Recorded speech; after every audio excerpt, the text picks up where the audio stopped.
Welcome to my world, man. It's your boy Michael Lane. Michael Lane's who I be. Y'all know. Catch the show on Blog Talk Radio as well as Smack Tongue Radio, man. SmackTongue.com.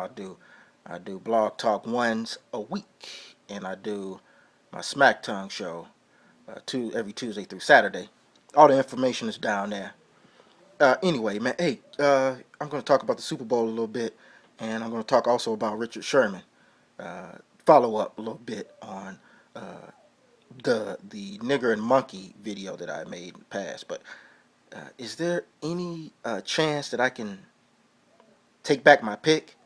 I would like to change my pick right now. Man, Denver got absolutely. They got spanked. They got spanked. And I made my pick. I was kind of thinking like, dang, man, I don't know, man. It's gonna be tough. Either way, I did like both teams. It doesn't matter to me who won because I love Seattle, and I love Denver. So whoever won, it's cool. But next year, y'all just watch out for my Green Bay Packers. It's just that simple. Y'all watch out for them. But anyway, I ain't gonna get into that though. But we got to get to this one. But much love to Russell Wilson, and Smith won at the MVP. It could have gone either way. It could have went Wilson. It could have went Cam Chancellor. You know what I'm saying? It could have went a lot to Percy Harvin had an unbelievable game, and that return that he made some great catches.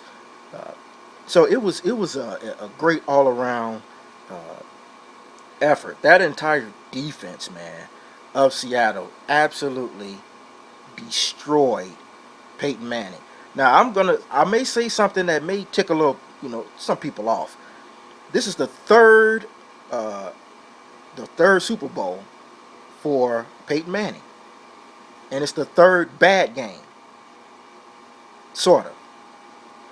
Because I say that because he didn't play so hot when Indianapolis Colts they lost to the Saints. He didn't play so he played absolutely horrible at this Super Bowl, but he also played bad when he won. He didn't have stellar numbers.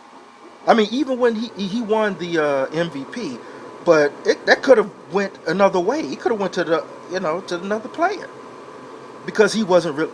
They had chances. The Chicago Bears, had chances to win that game. It's just that they had a quarterback that wasn't up for the challenge. He was horrible. We had Rex Gross. Actually, that's how Peyton Manning played against the Seattle Seahawks. He played like Rex Grossman. But the reason why he had such a bad game, he had his inconsistency. He's always been inconsistent in big games, but it really showed because Seattle exposed them. He exposed the players. Yes, they were nervous. Yes, they played scared, but but we can't take that away from Seattle. Seattle came in. They were younger. They were fresher. They went out there and I was gonna rhyme. They were younger. They were fresher, and they didn't feel pressure. You know what I mean?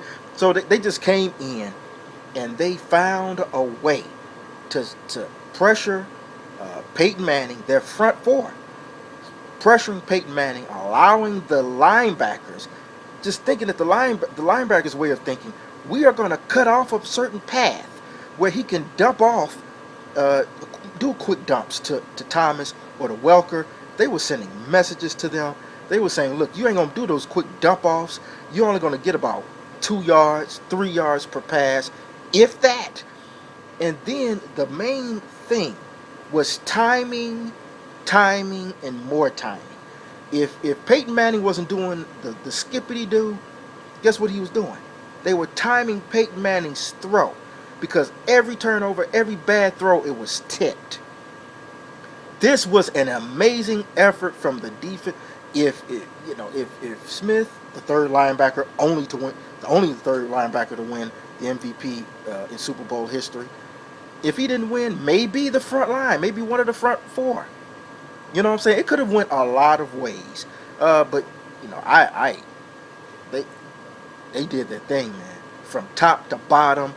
They dominated. And at third quarter, maybe at the last of the third quarter, they gave up. Of course, you had no choice but to give up because you all were beaten in every aspect. Denver Broncos and Denver fans.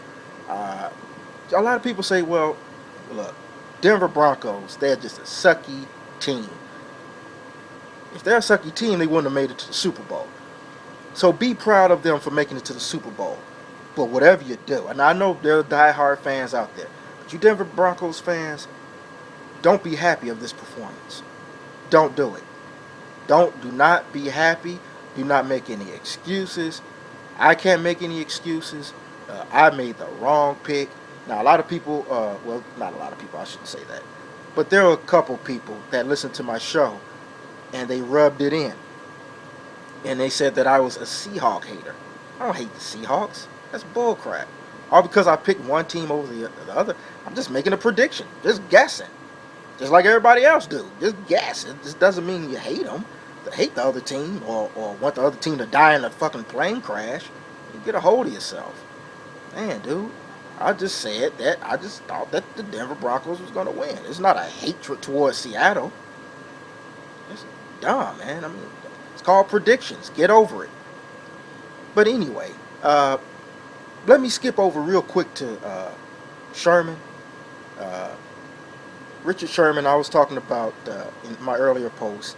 I attacked those racists who came after him and called him a nigger and a monkey.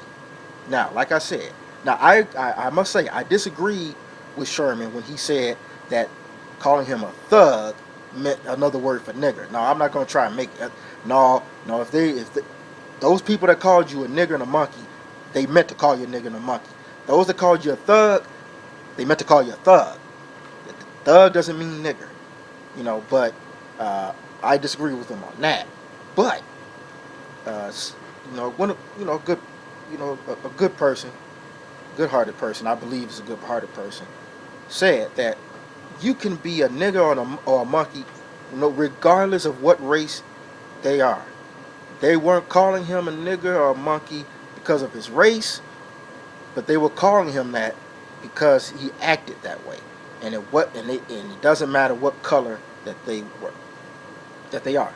Now, let me give you the benefit of the doubt and say, okay, let's say if that's in your heart, let's say if that's true in your way, that you call anybody no matter what, if they act like a nigger and a monkey, you call them that, no matter what color you are or they are. Let's say you do that. But let's talk about the thousands of people that did it, that called him a nigger and a monkey. Would you say you speak up for them? And think about it. Did they say that to somebody who was, let's say, loud, a player who was loud, boisterous, and talked a lot of stuff? Let's say Mark Gastineau. Now, I'm old school. I don't know about you. I don't know about you all. But I've never heard anybody complain about Mark Gastineau and say, well, he's a nigger and a monkey too. I've never heard those same racist white people that turn around and call, look, man, hey, racism is racism, no matter where it comes from. And I'm not no race card player. I'm not a race hustler. And then I'm not a race pimp like these crooks out there. But I ain't stupid either. And I know racism when I see it, regardless of where it comes from.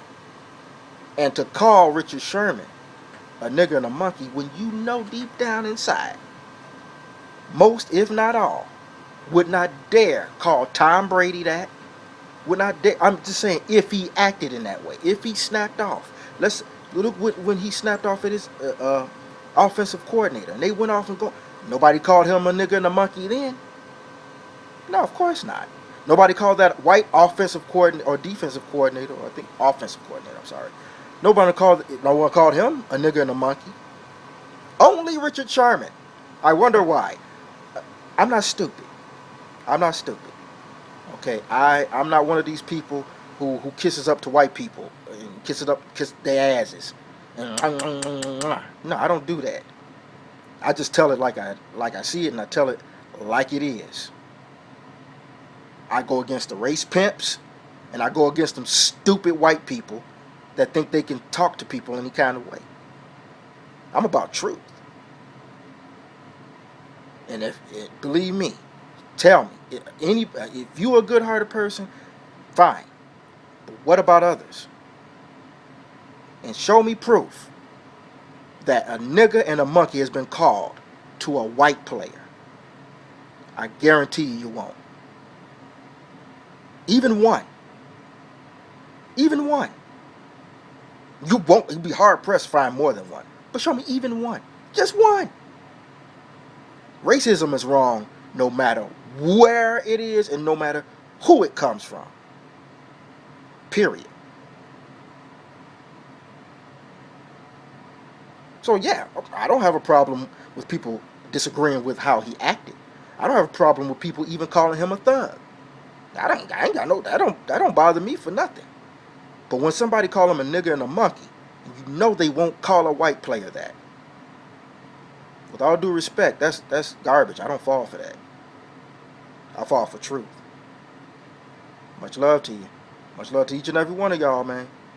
But racism sucks, no matter where it comes from.